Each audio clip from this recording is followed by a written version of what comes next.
Shalom Bapak Ibu dan Saudaraku yang dikasihi oleh Tuhan kita Yesus Kristus. Kita bersyukur kepada Tuhan karena Tuhan itu baik dan teramat baik. Dan saudaraku, alangkah baiknya bila kita mengutamakan Tuhan sebelum kita memulai segala pekerjaan kita sepanjang minggu ini. Oleh sebab itu, marilah kita renungkan firman Tuhan secara bersama yang berjudul Tetap Kuat di Tengah Badai Hidup. Saudaraku yang dikasihi oleh Tuhan kita Yesus Kristus, kita harus sadari dan mengerti dengan benar bahwa selama kita ada di dunia ini, selama kita hidup di dunia ini, kita akan melewati yang namanya badai hidup itu. Masalah akan kita hadapi, saudaraku. Persoalan pasti akan kita hadapi, saudaraku. Tetapi marilah kita menghadapinya dengan kekuatan Tuhan, dengan hikmat Tuhan, dengan bijaksana. Maka masalah itu akan menjadi berkat buat kita. Kenapa, saudaraku? Karena masalah itu bisa melatih iman kita, supaya iman kita tetap kuat, iman kita semakin bertumbuh di dalam Tuhan, dan rohani kita juga, saudaraku, semakin dewasa. Nah, bila hal itu terjadi dalam kehidupan kita, kita pasti akan mampu menghadapi persoalan itu. Kita pasti memiliki paradigma yang benar terhadap masalah itu. Tetapi bila tidak, kalau kita salah meresponinya, masalah itu akan menghancurkan kita. Masalah itu akan menggilas kehidupan kita. Oleh sebab itu, mari tetaplah kita jaga hidup ini dengan baik, supaya kita tetap berkenan di hadapan Tuhan. Saudara yang dikasihi oleh Tuhan Yesus Kristus, mari kita renungkan bersama bagaimana caranya supaya kita tetap kuat di tengah badai hidup. Cara yang pertama, tetap melekat kepada Tuhan. Di dalam Mazmur pasal 91 ayat 14 sampai 17 firman Tuhan berkata, "Sungguh hatinya melekat kepadaku, maka aku akan meluputkannya. Aku akan membentenginya, sebab ia mengenal namaku. Bila ia berseru kepadaku, aku akan menjawab. Aku akan menyertai dia dalam kesesakan. Aku akan meluputkannya dan memuliakannya. Dengan panjang umur akan kukenyangkan dia, dan akan kuperlihatkan kepadanya keselamatan daripadaku." Saudara yang dikasihi oleh Tuhan kita Yesus Kristus, berdasarkan ayat ini, kalau kita perhatikan, orang yang melekat kepada Tuhan, dia akan diluputkan oleh Tuhan atau diselamatkan oleh Tuhan, saudaraku. Dia akan dibentengi oleh Tuhan. Dan bila dia berseru kepada Tuhan, Tuhan menjawab doanya. Lalu Tuhan juga menyertai dia dalam kesesakan. Allah yang kita sembah adalah Allah Immanuel, saudara. Dan Tuhan melepaskan dia dari segala persoalan yang dia hadapi. Dan bukan hanya itu, Tuhan memuliakannya. Lalu Tuhan juga mengenyangkan dia dengan umur yang panjang. Wow, dahsyat sekali. Oleh sebab itu ya saudaraku, mari melekat kepada Tuhan supaya kita tetap kuat di tengah badai hidup ini. Orang yang melekat kepada Tuhan, orang yang memprioritaskan Tuhan dalam hidupnya, orang yang melekat kepada Tuhan, orang yang menjadikan Tuhan sebagai pusat dalam hidupnya. Saudara, mari terus melekat kepada Tuhan. Mari tingkatkan hubungan pribadi kita dengan Tuhan, keintiman kita dengan Tuhan melalui doa-doa kita kepada Tuhan. Di dalam Alkitab ada satu tokoh yang luar biasa yang bernama Daud. Daud ini dari sejak kecilnya, sejak mudanya, dia sangat melekat kepada Tuhan. Dia pemusik, dia penyembah, dia pemuji Tuhan yang handal.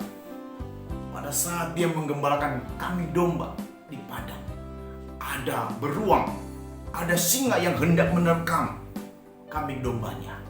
Daud mampu mengalahkan itu, dan dia saksikan itu karena pertolongan Tuhan. Daud mengerti dengan benar siapa Tuhan yang dia sembah. Dia sadar, dia percaya Tuhan itu sumber kekuatan, Tuhan itu sumber pertolongan. Luar biasa, saudaraku. Dan ketika dia berhadapan dengan Goliat, Goliat sangat ditakuti oleh orang. Seorang pahlawan yang gagah perkasa dari bangsa Filistin, yang memiliki tinggi badan kurang lebih sekitar 3 meter. Tapi ketika Daud berhadapan, Daud tidak takut. Daud tidak takut, saudaraku. Dia berkata, "Hai Goliat, engkau menghadapi aku dengan pedang, dengan tombak, dengan lembing. Tapi aku menghadap engkau dengan nama Tuhan. Tuhan yang Maha Kuasa itu."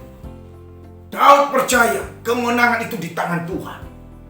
Daud percaya kekuatan itu datang dari Tuhan.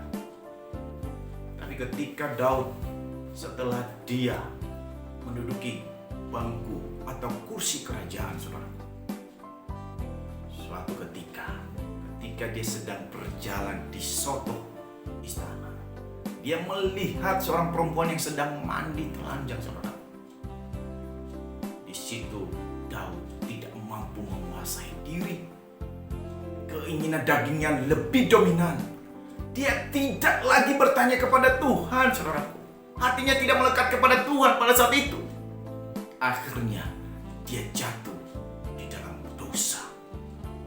Akibatnya, saudaraku, Daud mengalami teguran, hukuman yang datang dari Tuhan. Tapi luar biasa, ketika Tuhan menegur dia melalui Nabi Natan, Daud tidak membela diri, tetapi dia sadar bahwa dia salah. Dia merendahkan diri di hadapan Tuhan. Tuhan memang mengampuni dia, tetapi konsekuensi dari dosa yang dia perbuat tetap dia tanggung. Oleh sebab itu, mari jangan pernah kita main dengan dosa. Jangan pernah kita main-main dengan dosa, saudaraku. Saya percaya orang yang melekat kepada Tuhan tidak membiarkan dirinya melakukan hal-hal yang tidak berkenan kepada Tuhan.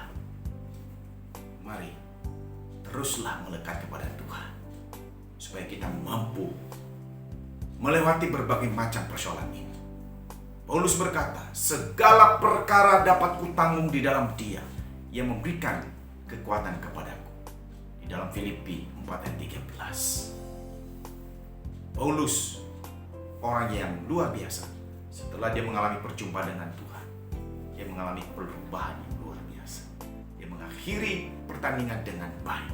Marilah kita akhiri pertandingan dengan baik. Marilah kita mengawali segala sesuatu dengan baik, supaya hidup kita berkenan di hadapan Tuhan.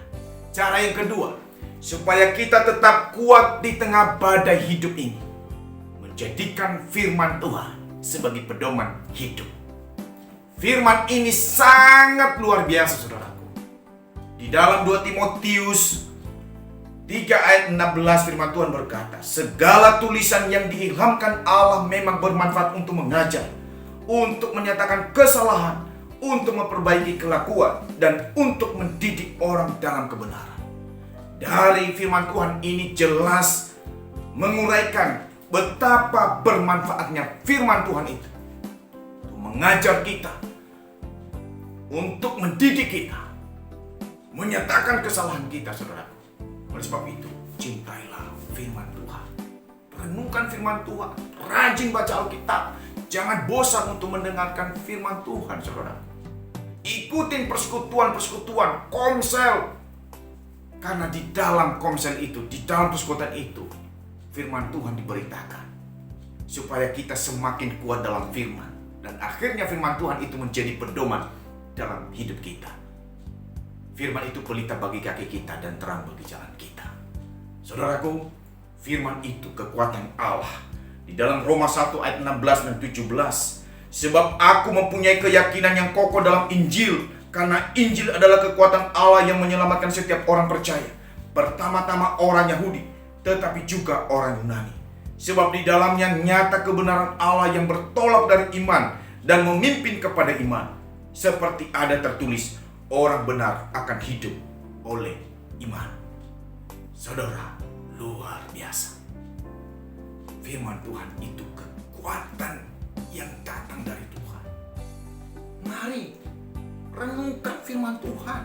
Jadikan Alkitab sebagai pedoman, sebagai petunjuk, sebagai rel dalam hidup kita, sebagai arah kehidupan kita, supaya kita tetap kuat di tengah badai hidup ini. Tidak ada buku lain, saudaraku, yang memberikan kepada kita kekuatan, yang mengajarkan kita hal-hal yang mulia, saudaraku. Mari belajar terus mencintai firman Tuhan.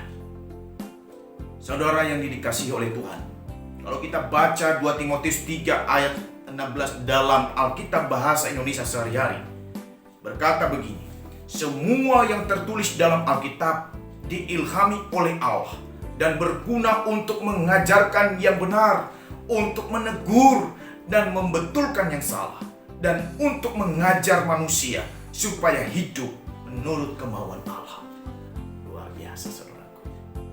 Mari jadikan firman Tuhan sebagai pedoman dalam hidup.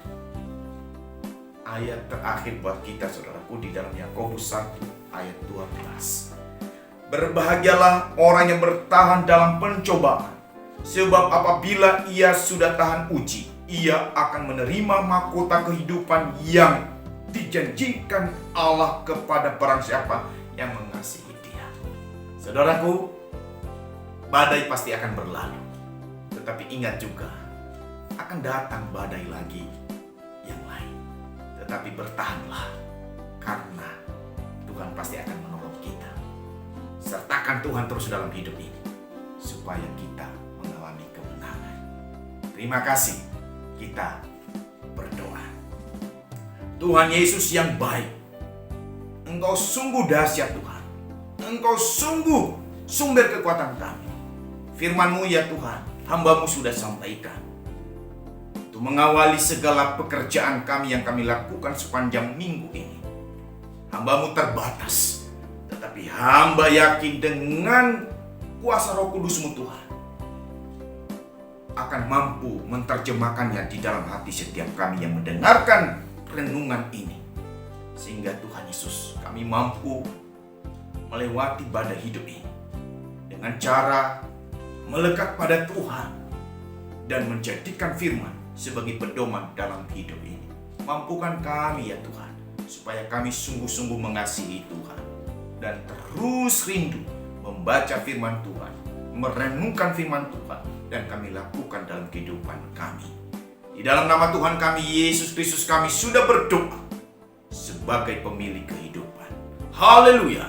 Immanuel. Amin. Salam sehat.